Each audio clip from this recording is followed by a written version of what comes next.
नमस्ते बच्चों। आज मैं आप लोगों को क्लास 7 का पाठ खान पान की बदलती तस्वीर जो कि 14 नंबर पाठ है, इसके लेखक प्रयाग शुक्ल जी हैं। इसका मैं फुल एक्सप्लेनेशन यानी लाइन बाय लाइन एक्सप्लेनेशन करने जा रही हूँ।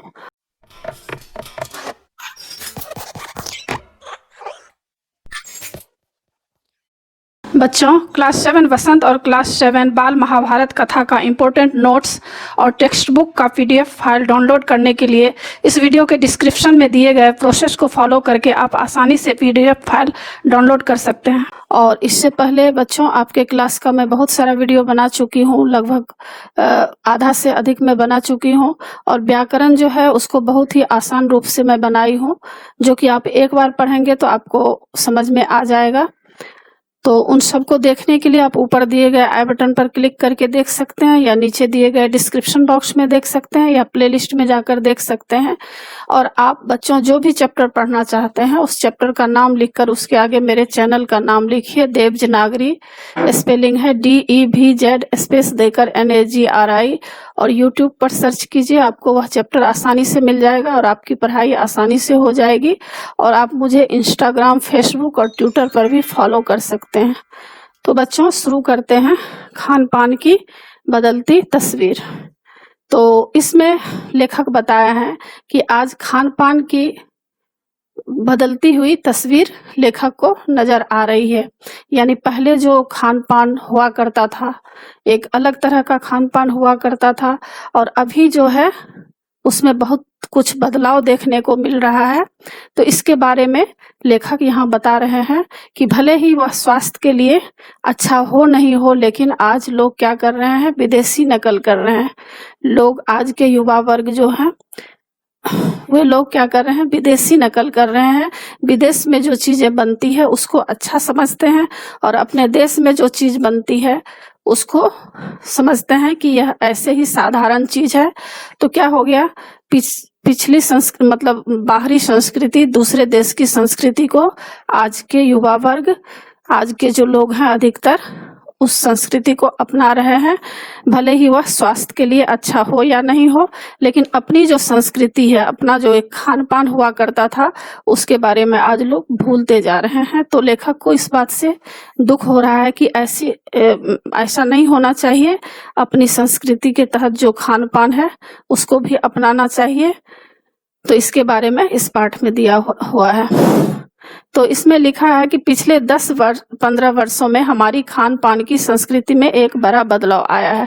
लेखक यहाँ कह रहे हैं कि पिछले 10-15 वर्षों में हमारी खान पान यानी भोजन की जो खाने पीने की जो संस्कृति है उसमें बहुत ही बड़ा बदलाव आया है। इडली, डोसा, बड़ा, सांभर, रसम अब केवल दक्षिण भारत तक सीमित नहीं है, ये उत्तर भारत के भी हर शहर में उपलब्ध हैं। और अब तो उत्तर भारत की ढाबा संस्कृति लगभग पूरे देश में फैल चुकी है। तो लेखक इसमें बता रहे हैं कि पिछले 10-15 वर्षों में हमारे देश में खाने पीने की संस्कृति में एक बहुत बड़ा बदलाव आया है, परिवर्तन आया है। इडली, डोसा, बड़ा, सांभर, रसम केवल दक्षिण भारत तक ही नहीं सीमित है। मतलब क्या है, इडली, डोसा, बड़ा, सांभर, रसम जो है वह दक्षिण भारत का जो है रेसिपी है, लेकिन आजकल भारत के हर कोने कोने में यह लोग अपना रहे हैं। ये उत्तर भारत के भी हर शहर में उपलब्ध है। आप उत्तर भारत में भी जहाँ भी जाएंगे आपको ये चीज मिलेंगे, क्योंकि आजकल क्या है, यूट्यूब पर भी बहुत सारे रेसिपी दिए हुए हैं, लोग उसको देखकर भी बनाते हैं। और एक प्रांत के लोग दूसरे प्रांत में आते हैं और वहाँ जो बनाते हैं तो वह भी लोग धीरे धीरे सीख गए हैं। तो इसीलिए यहाँ कह रहे हैं कि ये उत्तर भारत के भी हर शहर में आप जहाँ जाएंगे वहाँ पर आपको मिलेगा। और अब तो उत्तर भारत की ढाबा संस्कृति लगभग पूरे देश में फैल चुकी है। अब आप कहीं भी हो, उत्तर भारतीय रोटी, दाल, साग आपको मिल ही जाएंगे। आप जहाँ कहीं भी जाएं, आप अगर रोटी, दाल, साग आप मांगेंगे रेस्टोरेंट में भी तो आपको वह मिल जाएगा। फास्ट फूड, तुरंत भोजन का चलन भी बड़े शहरों में खूब बढ़ा है। मतलब फास्ट फूड किसको कहते हैं, जो तुरंत बनने वाला चीज होता है, तुरंत बना हुआ चीज, फास्ट फूड का चलन बड़े शहरों में खूब बढ़ा है। क्योंकि आज क्या हो गया है, आजकल भाग दौड़ का जीवन हो गया है, किसी के पास समय नहीं है, तो लोग क्या करता है, अधिकतर लोग फास्ट फूड ही खाते हैं। इस फास्ट फूड में बर्गर, नूडल्स जैसी कई चीजें शामिल है। एक जमाने में कुछ ही लोगों तक सीमित चाइनीज नूडल्स अब संभवतः किसी के लिए अजनबी नहीं है। अब लेखक यहाँ बता रहे हैं कि आज क्या हो गया है कि फास्ट फूड में जो बर्गर, नूडल्स हैं, यह सब चीज शामिल है। एक जमाना था जो इस चीज को लोग नहीं जानता था, लेकिन अब हर लोग इस चीज को जानने लगे हैं। और पहले क्या था, चाइना में ही यह नूडल्स बनता था, वहाँ के लोग जानते थे। धीरे धीरे यह नूडल्स अब कोने कोने में फैल गया है। आगे लेखक बता रहे हैं कि 2 मिनट्स नूडल्स के पैकेट बंद रूप से तो कम से कम बच्चे बूढ़े सभी परिचित हो चुके हैं। 2 मिनट्स नूडल्स क्या होता है बच्चों, जानते होंगे, जो 2 मिनट में तैयार हो जाता है, मैगी। तो मैगी के पैकेट बंद रूप तो कम से कम बच्चे बूढ़े सभी जानते हैं मैगी के बारे में। इसी तरह नमकीन के कई स्थानीय प्रकार अभी तक भले मौजूद हों, लेकिन आलू चिप्स के कई विज्ञापित रूप तेजी से घर घर में अपनी जगह बनाते जा रहे हैं। यहाँ पर कह रहे हैं कि नमकीन जो होता है, स्थानीय प्रकार अभी तक भले ही मौजूद हो। नमकीन के बारे में तो लोग को मालूम है। आलू चिप्स के कई विज्ञापन देखते होंगे, टीवी पर विज्ञापन देता है, तो घर घर में यह लोग खा रहे हैं आराम से। तो आगे बता रहे हैं लेखक कि गुजराती ढोकला, गाठिया भी अब देश के कई हिस्से में स्वाद लेकर खाए जाते हैं। गुजराती ढोकला, गाठिया, यह गुजरात के लोगों के लिए प्रसिद्ध चीज है, लेकिन अब जहाँ जाएंगे कई हिस्से में आपको ढोकला और गाठिया मिलेंगे, लगभग हर जगह पाए जाते हैं। और बंगाली मिठाइयों की केवल रस भरी चर्चा ही नहीं होती है, मतलब बंगाली मिठाई जो है बंगाल के लिए फेमस माना जाता है, लेकिन अब कोई भी शहर आप जाएं, वहाँ पर आपको बंगाली मिठाई अगर आप दुकान में मांगेंगे, मिठाई के दुकान में, तो आपको आराम से मिल जाएगा। यानी स्थानीय व्यंजनों के साथ ही अब अन्य प्रदेश के व्यंजन पकवान भी प्राय हर क्षेत्र में मिलते हैं और मध्यम वर्गीय जीवन में भोजन विविधता अपनी जगह बना चुकी है। तो यहाँ पर लेखक कह रहे हैं कि स्थानीय व्यंजन, जो लोकल व्यंजन बनता है, उसके साथ अब अन्य प्रदेश के व्यंजन, दूसरे प्रदेश के व्यंजन पकवान भी अब आपको हर प्रदेश में आराम से मिलेंगे। और मिडिल क्लास के लोग जो होते हैं, मध्य वर्गीय लोग जो होते हैं, साधारण लोग भी इस चीज को खा रहे हैं, अपना रहे हैं। आगे लेखक बताते हैं कि कुछ चीजें और भी हुई है। मसलन अंग्रेजी राज तक जो ब्रेड केवल साहिबी ठिकानों तक सीमित थी, वह कस्बों तक पहुंच चुकी है और नाश्ते के रूप में लाखों करोड़ों भारतीय घरों में सेकी तली जा रही है। तो लेखक यहाँ बता रहे हैं कि कुछ चीज और भी इसमें है। जैसे अंग्रेजी राज जब था, अंग्रेज के जमाने में जब हमारे देश में अंग्रेज लोग शासन कर रहे थे, तो ब्रेड केवल साहिबी ठिकानों, मतलब साहब परिवार, अंग्रेज परिवार के लोग ब्रेड खाते थे, और साधारण लोग जो थे उनके लिए ब्रेड कीमती माना जाता था, उन लोगों तक नहीं पहुंच पाता था। लेकिन अब जो है हर कस्बे में आपको यह नाश्ते के रूप में मिलेगा, और हर घरों में, लाखों करोड़ों घरों में यह सेकी और तली जाती है। लोग सेक करके खाते हैं, तल के खाते हैं। ब्रेड जो है आम बात हो गई है आजकल के जमाने में। तो इस तरह लेखक बता रहे हैं कि आजकल खान पान की तस्वीर बदल गई है। खान पान की इस बदली हुई संस्कृति से सबसे अधिक प्रभावित नई पीढ़ी हुई है, जो पहले के स्थानीय व्यंजनों के बारे में बहुत कम जानती है। तो यहाँ पर लेखक एक गहरी बात बता रहे हैं कि खान पान की जो आज बदली हुई तस्वीर है, संस्कृति हो गई है, तो सबसे अधिक कौन प्रभावित हो गया है? सबसे अधिक जो हमारे देश में जो नई पीढ़ी के युवा वर्ग हैं, युवतियां हैं, उनके बारे में बता रहे हैं कि जो पहले के स्थानीय व्यंजनों के बारे में कम जानते हैं। स्थानीय व्यंजन जो लोकल खान पान हुआ करता था, इसके बारे में अब भूलते जा रहे हैं। थोड़ी बहुत उनको जानकारी है, पर कई नए व्यंजनों के बारे में बहुत कुछ जानती है। और आजकल जो नए नए विदेशी व्यंजन वगैरह है, इसके बारे में वे लोग बहुत कुछ जानने लगे हैं, उसको ही अपनाने लगे हैं। जो स्थानीय खान पान हुआ करता था, घर का खाना, या अपने मतलब प्रदेश का खाना, इसको लोग भूलते जा रहे हैं। स्थानीय व्यंजन भी तो अब घटकर कुछ ही चीज़ों तक सीमित रह गए हैं। मतलब स्थानीय व्यंजन जो अपने लोकल व्यंजन जो हम लोगों के प्रदेश में बनता था, वह अब घट गया है, सीमित रह गया है। बम्बई की पाव भाजी और दिल्ली के छोले कुलचों की दुनिया पहले की दुनिया में बड़ी जरूर है, पर अन्य स्थानीय व्यंजनों की दुनिया में छोटी हुई है। मतलब यहाँ पर कह रहे हैं कि जब आप बम्बई जाएंगे तो वहाँ का पाव भाजी प्रसिद्ध है और दिल्ली के छोले कुलचे प्रसिद्ध है, लेकिन क्या हो गया है, आज वह भी छोटा पड़ गया है, मतलब कम पड़ गया है। आज क्या हो गया है, युवा वर्ग जो है नए नए व्यंजन को अपनाने लगे हैं। जानकार ये भी बताते हैं कि मथुरा के पेड़ों और आगरा के पेठे नमकीन में अब वह बात कहाँ रही। पहले जो मथुरा के पेड़े और आगरा के पेठे, यह नामी है, मतलब बहुत प्रसिद्ध है। तो कहाँ आगरा के पेठे और नमकीन प्रसिद्ध है और मथुरा के पेड़े। तो जो पहले एक अच्छे क्वालिटी में बनता था, वह क्वालिटी अब खत्म हो गया है। अब पहले जैसा उसमें जो है स्वाद नहीं है, क्योंकि उसमें मिलावट बहुत कुछ हो रहा है। पहले क्या था, पहले जमाने में शुद्ध दूध से सारा पेड़े वगैरह बनाया जाता था। अब तो क्या है, अब तो पाउडर वगैरह का बनाया जाता है। तो बहुत कुछ इसमें बदलाव आ गया है। यानी जो चीजें बची भी हुई है उसकी गुणवत्ता में फर्क पड़ा है।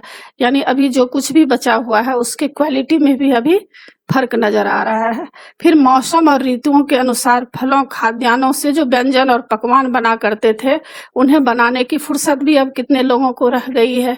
तो यहाँ पर लेखक कह रहे हैं कि मौसम और ऋतु के अनुसार जो फल होते हैं, जैसे मान लीजिए आम के समय में आम मिलते हैं और लीची के समय में लीची मिलते हैं, इस तरह बहुत सारे फल फ्रूट है, नारंगी है, तो सेब वगैरह, तो इससे बहुत तरह के पकवान पहले बना करते थे। लेकिन अब क्या है, अब भाग दौड़ वाली जिंदगी हो गई है। अब जो है घर की जो लेडीज होती है, महिलाएं होती है, अधिकतर वह भी काम पे निकल गई हैं, मतलब काम कर रही हैं, जॉब कर रही हैं। जेंट्स लोग भी काम पे निकल जाते हैं। तो क्या होता है, किसी के पास अब फुर्सत भी नहीं है इन सब चीजों से व्यंजन बनाने का। अब गृहिणियों या कामकाजी महिलाओं के लिए खरबूजे के बीज सुखाना, छिलना और फिर उनसे व्यंजन तैयार करना सचमुच दुस्साध्य, मतलब कठिन हो गया है। पहले की गृहिणियां जो होती थी, महिलाएं क्या करती थी, खरबूजे के बीज को सुखाती थी। खरबूजे बोलते हैं वाटरमेलन। वाटरमेलन में जो ब्लैक ब्लैक काला काला बीज होता है, उसको निकाल कर सुखाया जाता था और उससे व्यंजन बनता था। मतलब उससे क्या बनता था, बर्फी वगैरह मिठाइयाँ बनती थी। लेकिन अब यह सब काम बहुत ही दुस्साध्य हो गया, मतलब कठिन हो गया है, क्योंकि किसी के पास इतना वक्त नहीं है। और वैसे भी आजकल रेडीमेड बहुत सारे मिठाइयाँ मिल रहे हैं, तो फिर लोग क्यों इतना कठिनाई से काम करें। तो आगे बता रहे हैं लेखक कि यानी हम पाते हैं कि एक ओर तो स्थानीय व्यंजनों में कमी आई है, दूसरी ओर वे ही देसी विदेशी व्यंजन अपनाए जा रहे हैं जिन्हें बनाने पकाने में सुविधा हो। तो इसमें लेखक कह रहे हैं कि क्या हो गया है कि स्थानीय लोकल व्यंजन में अभी कमी आ गई है, और दूसरी ओर क्या हो गया है, लोग देसी विदेशी व्यंजन को अपना रहे हैं, मतलब विदेशी व्यंजन के ओर ज्यादा आकृष्ट हो रहे हैं, जिन्हें पकाने बनाने में सुविधा आसानी हो जा रहा है। जटिल प्रक्रियाओं वाली चीजें तो कभी कभार व्यंजन पुस्तिकाओं के आधार पर तैयार की जाती है, और कोई कोई ऐसा व्यंजन होता है जिसको लोग क्या करते हैं, जो कठिन व्यंजन है, जिसका कठिनाई से, मतलब मेहनत से कोई व्यंजन बनाया जाता है कठिन तरीकों से, तो उसका क्या होता है, व्यंजन रेसिपी जो होता है, रेसिपी बुक, उसके आधार पर लोग देखकर तैयार करते हैं। अब शहरी जीवन में जो भागम भाग है, मतलब भाग दौड़ है, उसे देखते हुए यह स्थिति स्वाभाविक लगती है। तो लेखक को भी कहीं ना कहीं ऐसा लग रहा है कि आजकल क्या हो रहा है, भाग दौड़ वाली जिंदगी है। तो भागदौड़ वाली जिंदगी में क्या हो गया है, किसी के पास समय नहीं है, तो इस तरह आसानी से जो चीज बन जाता है उसे लोग बनाने लगे हैं। जैसे मान लीजिए इडली बनाते हैं, तो इडली के लिए क्या करते हैं लोग, चावल को भीगने दो, फिर उसको उड़द दाल को भीगने देना पड़ता है, फिर दोनों को अलग अलग पीसना पड़ता है। पीसने के बाद उसमें जब खमीर होगा तो उससे इडली तैयार किया जाएगा। तो यह तो मेहनत वाला काम है और फिर उसको बनाने में भी टाइम लगता है। तो लोग क्या करते हैं, इडली का पेस्ट मिल रहा है तो लोग पेस्ट ले लेते हैं, या इडली बनाने का पाउडर मिलता है तो लोग क्या करते हैं, अधिकतर महिलाएं उसी को ले आती हैं ताकि जल्दी से आसानी से बन जाए। और दूसरा यहाँ पर लेखक कह रहे हैं कि आजकल क्या हो गया है, कमर तोड़ महंगाई भी हो गई है। मतलब इतनी अधिक महंगाई हो गई है कि लोगों को कई चीजों को धीरे धीरे वंचित लोगों को होना पड़ रहा है। बहुत चीज ऐसा है महंगाई के चलते लोग नहीं ले पाते हैं। जिन व्यंजनों में बिना मेवों के स्वाद नहीं आता, उन्हें बनाने पकाने के बारे में भला कौन 4 बार नहीं सोचेगा। और कोई कोई ऐसे व्यंजन होते हैं, जैसे मान लीजिए गुजिया बनता है, तो गुजिया कैसे बनेगा जब तक उसमें मेवा नहीं डालेंगे, और मेवा डालेंगे तभी उसमें टेस्ट आ सकता है। और मेवा जब खरीदने के लिए जाइए तो उसमें बहुत ज्यादा पैसे खर्च करने पड़ते हैं। तो लोग क्या सोचते हैं, फिर उतने पैसे में घर भी चलाना है तो बजट ढीला हो जाता है। तो लोग सोचते हैं कि चलो इतना कौन महंगा चीज खरीदे, तो लोग रेडीमेड कुछ खरीद लेते हैं। तो इसी बात को लेखक यहाँ कह रहे हैं। तो खान पान की जो एक मिश्रित संस्कृति बनी है, इसके अपने सकारात्मक पक्ष भी है। अभी जो आपने आगे का जो भी पढ़ा उसमें नकारात्मक पक्ष थे, मतलब यह सब लोग नहीं बना पा रहे हैं, लोग विदेशी नकल कर रहे हैं, समय की भी कमी है, भाग वाली मतलब दौर है, जिंदगी है, कमर तोड़ महंगाई है। तो अभी यह तो सकारात्मक बात था नकारात्मक बात था। अब आगे लेखक सकारात्मक बता रहे हैं, मतलब पॉजिटिव कुछ बता रहे हैं बात, कि खान पान की जो एक मिश्रित संस्कृति बनी है, मतलब खान पान की जो एक मिली जुली संस्कृति है, इसके अपने सकारात्मक मतलब पॉजिटिव पक्ष भी है। गृहिणियों और कामकाजी महिलाओं को अब जल्दी तैयार हो जाने वाले विविध व्यंजनों की विधियां उपलब्ध हैं। अब क्या हो गया है, गृहिणियां जो होती है, घर की जो महिला होती है, और कामकाजी महिला जो नौकरी करने वाली महिलाएं होती है, तो क्या होता है, जल्दी तैयार होने वाले व्यंजन की विधियां उन लोगों को अब मालूम है। नई पीढ़ी को देश विदेश के व्यंजनों को जानने का सुयोग मिला है। और नई पीढ़ी के लोगों को क्या हो गया है, आज टेक्नोलॉजी इतना अधिक विकास कर गया है कि लोग टीवी के माध्यम से, मोबाइल के माध्यम से, यूट्यूब के माध्यम से, गूगल के माध्यम से बहुत सारे रेसिपी के बारे में लोग जान गए हैं, महिलाएं जान गई हैं। तो जो चीज आसानी से बन जाता है उसको वे लोग बना लेती हैं, भले ही किन्हीं कारणों से और किन्हीं खास रूपों में। क्योंकि यह भी एक सच्चाई है कि ये विविध व्यंजन इन्हें निखालिस रूप में उपलब्ध नहीं है। तो यहाँ पर लेखक यह बात भी कह रहे हैं कि चाहे कोई भी कारण हो या किसी भी खास रूप में, लेकिन एक सच्चाई क्या है, एक सच्चाई यह है कि विविध व्यंजन इन्हें निखालिस रूप में उपलब्ध नहीं है, मतलब शुद्ध रूप में उपलब्ध नहीं है। शुद्ध रूप में वहां मिलेगा जहां वह पहले बना है। मतलब क्या, यहाँ पर एक एग्जाम्पल देकर मैं समझाना चाह रही हूँ कि जैसे मान लीजिए आप केरल जाइए, तो केरल में अगर आप इडली डोसा सांभर खाएंगे तो उसका टेस्ट आपको अलग ही मिलेगा, क्योंकि वहाँ कुछ खास तरह के मसाले डाले जाते हैं। और मसाले के मामले में केरल सबसे आगे है। वहाँ बहुत मसाला जो है बहुत अलग अलग रूप में पाया जाता है, मतलब बहुत किस्म के मसाला वहाँ मिलते हैं, लेकिन और जगह यह उपलब्ध नहीं है। तो वहाँ जब आप व्यंजन खाएंगे, वही इडली डोसा, तो आपको, जब आप इंडिया में खाएंगे तो आपको क्या फर्क मालूम होगा। तो इसी बात को यह कहा गया है, शुद्ध रूप में वहां मिलेगा जहां यह पहले बना है। मसाले वगैरह के स्वाद में भी विशेष प्रदेश में अंतर होता है। कोई भी अलग प्रदेश में आप खाएंगे तो वहां का आपको अलग लगेगा, और अपना अगर घर का बना हुआ खाएंगे तो अलग लगेगा, क्योंकि मसाला अलग अलग किस्म का डाला जाता है। तो इसी के लिए यहाँ पर कहा गया है कि एक सच्चाई है कि ये विविध व्यंजन इन्हें निखालिस रूप में उपलब्ध नहीं है, मतलब शुद्ध रूप में उपलब्ध नहीं है। मसाले वगैरह शुद्ध रूप में हम लोगों के पास नहीं मिलता है, जिसके कारण उस तरह के व्यंजन को अगर हम लोग बनाना चाहते हैं तो सेम टू सेम नहीं बन पाता है। आगे बता रहे हैं कि आजादी के बाद उद्योग धंधों, नौकरियों, तबादलों का जो एक नया विस्तार हुआ है, इसके कारण भी खान पान की चीजें किसी एक प्रदेश से दूसरे प्रदेश में पहुंची है। बड़े शहरों के मध्यवर्गीय स्कूलों में जब दोपहर के टिफिन के वक्त बच्चों के टिफिन डिब्बे खुलते हैं तो उनसे विभिन्न प्रदेशों के व्यंजन की एक खुशबू उठती है। तो यहाँ पर लेखक बता रहे हैं कि आजादी के बाद क्या हुआ, जब हमारा देश आजाद हुआ तो उद्योग धंधा, नौकरियां और तबादला मतलब ट्रांसफर का जो एक नया विस्तार हुआ है। क्या हुआ, उद्योग धंधा होने के बाद क्या हो गया, लोग नौकरियों के लिए एक प्रदेश से दूसरे प्रदेश चले गए, ट्रांसफर हो गया। तो इससे क्या हुआ, खान पान की चीजें किसी एक प्रदेश से दूसरे प्रदेश में पहुंच गई। मतलब मान लीजिए अगर हम लोग गुजरात में रहते हैं और अगर ट्रांसफर हो जाए बंगाल में, तो क्या हो गया, एक प्रदेश से दूसरे प्रदेश में ट्रांसफर होने से क्या होता है, वहां जो हम लोग खाना खाते थे और जब हम बंगाल में खाना खाएंगे तो दोनों में अंतर आएगा। बड़े शहरों के मध्यवर्गीय स्कूल में जब दोपहर के टिफिन के वक्त बच्चों के टिफिन डिब्बे खुलते हैं तो उनसे विभिन्न प्रदेशों के व्यंजन की एक खुशबू आती है।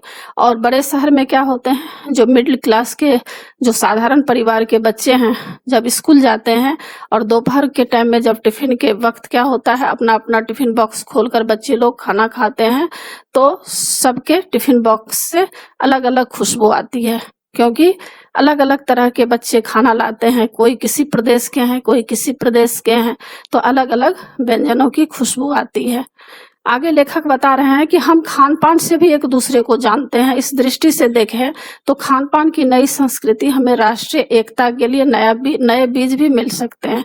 लेखक यहाँ एकता का संदेश दे रहे हैं कि खान पान को लेकर भी अगर हम लोग सोचें तो क्या होगा, एकता बनी रहेगी। राष्ट्रीय एकता के लिए नए बीज भी मिल सकते हैं। एक दूसरे का खान पान अगर हम लोग अपना रहे हैं तो कहीं ना कहीं हम लोगों के अंदर एकता की भावना आ रही है। बीज भली भांति तभी अंकुरित होंगे जब हम खान पान से जुड़ी हुई दूसरी चीजों की ओर भी ध्यान देंगे। तो यानी यहाँ पर कह रहे हैं कि बीज भली भांति तभी अंकुरित होंगे, यानी एकता तभी स्थापित होंगे जब हम खान पान से जुड़ी हुई दूसरी चीजों की ओर भी ध्यान देंगे। क्या क्या चीजों की ओर, मसलन हम उस बोली, वाणी, भाषा, भूषा आदि को भी किसी न किसी रूप में ज्यादा जानेंगे जो किसी खान पान विशेष से जुड़ी हुई हो। यानी अगर कोई प्रदेश के बच्चे जो बोली बोलते हैं, भाषा बोलते हैं, तो उन भाषा को भी हम लोग अपनाने का कोशिश करेंगे, उसे भी हम लोग प्यार देंगे और अपना भी प्यार उसे लुटाएंगे। तो क्या होगा, आपस में एकता बढ़ेगी। खान पान के माध्यम से भी एकता बढ़ती है। तो इसमें इस पैराग्राफ में एकता के बारे में बताया गया है। आगे लेखक कहते हैं, इसी के साथ ध्यान देने की बात यह है कि स्थानीय व्यंजनों का पुनरुद्धार भी जरूरी है, जिन्हें अब एथनिक कहकर पुकारने का चलन बढ़ा है। तो लेखक इस बात को आगे कह रहे हैं कि आज एक बात का ध्यान देने की जरूरत है कि स्थानीय व्यंजन, यानी जिस स्थान पर हम रहते हैं वहां जो व्यंजन बनता है उसका भी पुनरुद्धार मतलब फिर से शुरू करना। मान लीजिए स्थानीय व्यंजन जहां बनना खत्म हो गया है तो उसको भी फिर से शुरू करना चाहिए, जरूरी है इसके लिए, जिन्हें अब एथनिक कहकर पुकारने का चलन है। एथनिक किसको कहते हैं, लोग क्या कहते हैं, पुराने जमाने का है। अगर कोई मान लीजिए रोटी सब्जी खा रहे हैं तो लोग क्या कहते हैं, अरे ये तो पुराने जमाने का चीज है, अभी के समय में इडली डोसा खाना चाहिए, अभी के समय में पिज्जा बर्गर खाना चाहिए नाश्ते में। तो लोग एथनिक इसी को पुराने जमाने के कहकर लोग इसको छोड़ रहे हैं। तो लेखक यहाँ कह रहे हैं कि यह सब चीज को अपनाना चाहिए। मान लीजिए पूरी, कचौरी, समोसे वगैरह जो है यह सब स्थानीय व्यंजन है, तो इसको भी अपनाना चाहिए। यह नहीं कि एथनिक कहकर उसको छोड़ देना चाहिए। ऐसे स्थानीय व्यंजन केवल 5 सितारा होटलों के प्रचारार्थ नहीं छोड़ दिए जाने चाहिए। मतलब यह नहीं है कि 5 सितारे होटल में ही सब कुछ मिलते हैं। 5 सितारा होटल में वे कभी कभार मिलते रहें पर घरों बाजारों से गायब हो जाएं तो यह एक दुर्भाग्य ही होगा। बोल रहे हैं लेखक कि 5 सितारा होटल में तो आप जो मांगेंगे वह तो मिलेगा ही, लेकिन अपने घर में, अपने बाजारों में भी यह सब चीज उपलब्ध होना चाहिए। और अगर उपलब्ध नहीं हो रहा है बाजार में, यह सब चीज नहीं बन रहा है, तो यह चिंता वाली बात है, दुर्भाग्य वाली बात है, क्योंकि अपना स्थानीय व्यंजन को लोग भूल रहे हैं, विदेशी लोग अपना रहे हैं। तो यह सब नहीं होना चाहिए। अच्छी तरह बनाई पकाई गई पूरी कचौड़ियाँ पूड़ियाँ, कचौड़ियाँ, जलेबियाँ भी अब बाजारों से गायब हो रही है। लेखक यहाँ कह रहे हैं कि अच्छी तरह बनाई पकाई गई जो पूड़ियाँ पहले बनती थी, सुबह सुबह नाश्ते में कचौड़ियाँ, जलेबियाँ भी बनती थी, वह सब भी अब बाजार से क्या हो गया है, गायब हो गया है। कहीं कहीं ही बाय चांस देखने को मिलेगा, अधिकतर ऐसे चीज नहीं मिल रहे हैं। मौसमी सब्जियां से भरे हुए समोसे भी अब कहाँ मिलते हैं। मौसमी सब्जियां उसको कहते हैं जो मौसम के अनुसार मिलते हैं। जैसे मटर के समय में मटर मिलता है, गाजर के समय में गाजर मिलता है। तो यह सब मौसमी सब्जियां मिला करके पहले के जमाने में क्या करते थे, लोग समोसे बनाते थे, तो उसमें बहुत ही अच्छा टेस्ट आ जाता था। तो यह सब अब नहीं मिल रहा है, तो इसके लिए लेखक को यहाँ चिंता हो रही है। उत्तर भारत में उपलब्ध व्यंजनों की दुर्गति हो रही है, और उत्तर भारत में जो भी व्यंजन मिल रहे हैं वह सब गायब होते जा रहा है। यह सब व्यंजन नहीं मिल रहा है, तो यह सब दुर्गति हो रही, यानी चिंता की बात है। आगे लेखक कह रहे हैं कि अचरज नहीं कि पहले उत्तर भारत में जो चीजें गली मोहल्लों की दुकानों में आम हुआ करती थी, उन्हें अब खास दुकानों में तलाशा जाता है। मतलब आश्चर्य नहीं कि पहले उत्तर भारत में गली मोहल्लों में जो चीजें मिलती थी, उन्हें अब खास दुकानों में लोग खोज रहे हैं। यह भी एक कड़वा सच है कि कई स्थानीय व्यंजनों को हमने तथाकथित आधुनिकता के चलते छोड़ दिए हैं। आजकल हम लोग वही विदेशी नकल के कारण हम लोग क्या किए हैं, जो चीज स्थानीय व्यंजन था वह सब चीज लोग भूलते जा रहे हैं। लोग विदेशी चीज, पिज्जा, बर्गर, ये सब चीज अपना रहे हैं। इसी बात को लेखक कह रहे हैं। और पश्चिम की नकल में बहुत सी ऐसी चीजें अपना ली हैं जो स्वास्थ्य और सरसता के मामले में हमारे बहुत अनुकूल नहीं है। मतलब यहाँ लेखक इस बात को भी कह रहे हैं कि पश्चिम की नकल, माने विदेशी नकल करने के कारण क्या हो गया है, लोगों, भले ही वह स्वाद के लिए अच्छा है, स्वाद, स्वास्थ्य और सरसता के मामले में हमारे बहुत अनुकूल नहीं है, मतलब वह स्वास्थ्य के लिए इतना अच्छा नहीं है, फिर भी लोग उसी को अपना रहे हैं। आगे लेखक कह रहे हैं कि हो यह भी रहा है कि खान पान की मिश्रित संस्कृति में हम कई बार चीजों का असली और अलग स्वाद नहीं ले पा रहे हैं। और क्या हो गया है, खान पान की जो आज संस्कृति, मिश्रित संस्कृति हो गई है, अलग अलग देशों की संस्कृति जो हमारे संस्कृति में मिल गई है खान पान की, तो क्या हो गया है, असली स्वाद जो है वह लोग नहीं ले पा रहा है। अक्सर प्रीति भोज और पार्टियों में एक साथ ढेरों चीजें रख दी जाती है और उनका स्वाद गड्डमड हो जाता है। यहाँ पर लेखक कह रहे हैं कि प्रीति भोज यानी शादी के बाद जो रिसेप्शन होता है, भोज होता है या पार्टियां होती है, तो उसमें लोग जब जाते हैं खाने के लिए तो वहाँ ढेरे सारे चीज वहां पर रहता है। और लोग क्या करते हैं, वहां पर बुफे सिस्टम है, प्लेट लेकर के वहां जाओ और उसमें इतने सारे सामान भर दिए जाते हैं, खाने का चीज भर दिया जाता है कि सारा चीज मिल जाता है। एक दूसरे से गड्डमड हो जाना यानी एक दूसरे के साथ मिल जाना। तो एक दूसरे के साथ जब मिल जाता है तो लोग कोई भी चीज, एक चीज का स्वाद नहीं ले पाते हैं। कोई भी चीज का अगर स्वाद लेना चाहे तो एक दूसरे से मिल जाते हैं, तो ठीक से लोग स्वाद भी लेकर नहीं खा पाते हैं। खान पान की मिश्रित या विविध संस्कृति हमें कुछ चीजें चुनने का भी अवसर देती है। हम उसका लाभ प्राय नहीं उठा रहे हैं। यहाँ पर लेखक कह रहे हैं कि खान पान की जो मिश्रित संस्कृति है वह हमें कुछ चुनने का अवसर भी देती है, लेकिन क्या करते हैं, हम लोग इसका लाभ नहीं उठा रहे हैं। हम अक्सर एक ही प्लेट में कई तरह के और कई बार तो बिल्कुल विपरीत प्रकृति वाले व्यंजन परोस लेते हैं। मतलब विभिन्न तरह के व्यंजन, विपरीत प्रकृति, जो चीज हमें नहीं भी पसंद है वह भी देखा देखी में हम लोग प्लेट में परोस लेते हैं। तो क्या हो गया, इसलिए खान पान की जो मिश्रित विविध संस्कृति बनी है और लग यही रहा है कि यही और अधिक विकसित होने वाली है, उसे तरह-तरह से जाँचते रहना ज़रूरी है। तो कभी-कभी क्या करते हैं, यहाँ पर लेखक कहते हैं कि जब हम लोग खाने के लिए जाते हैं, तो एक ही प्लेट में बहुत चीज़ ले लेते हैं। विपरीत प्रकृति वाले व्यंजन मतलब अलग विभिन्न तरह के व्यंजन भी हम लोग परोस लेते हैं। तो इससे क्या हो जाता है, कोई भी चीज़ का अलग स्वाद नहीं ले पाते हैं हम लोग। तो लेखक कहते हैं कि इसलिए खान-पान की जो मिश्रित विविध संस्कृति आज हो गई है और लग यही रहा है कि यही और अधिक विकसित होने वाली है।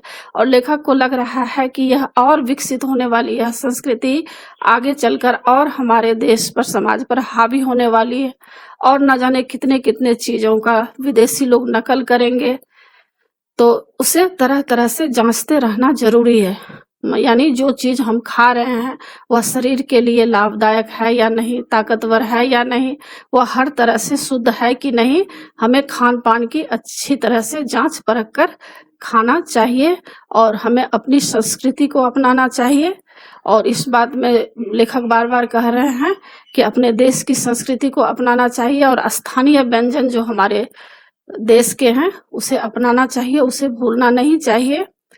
और स्वास्थ्य के लिए क्या ज़रूरी है, स्वास्थ्य के लिए क्या अच्छा है और क्या स्वास्थ्य को नुकसान पहुँचा सकता है, इसके बारे में भी सबको ध्यान देने की ज़रूरत है। कौन चीज़ हम खा रहे हैं, किससे हमें ताकत मिलेगी, किससे हमें ताकत नहीं मिलेगी, यह सब लेखक बता रहे हैं कि इस पर भी ध्यान देना ज़रूरी है। तो यही था पाठ में बच्चों। तो आशा है आप लोगों को समझ में आ गया होगा। और बच्चों, आप मेरे चैनल देवज नागरी को ज़रूर सब्सक्राइब कीजिएगा और सब्सक्राइब के बगल में जो बेल आइकन बटन है उसे क्लिक कीजिएगा ताकि जो भी मैं वीडियो बनाती हूँ वह आप तक जल्द से जल्द पहुँच जाएगा। लाइक कीजिएगा और शेयर कीजिएगा। कमेंट्स ज़रूर कीजिएगा कि आपको यह पाठ कैसा लगा। नए पाठ के साथ फिर मैं मिलूँगी बच्चों। धन्यवाद।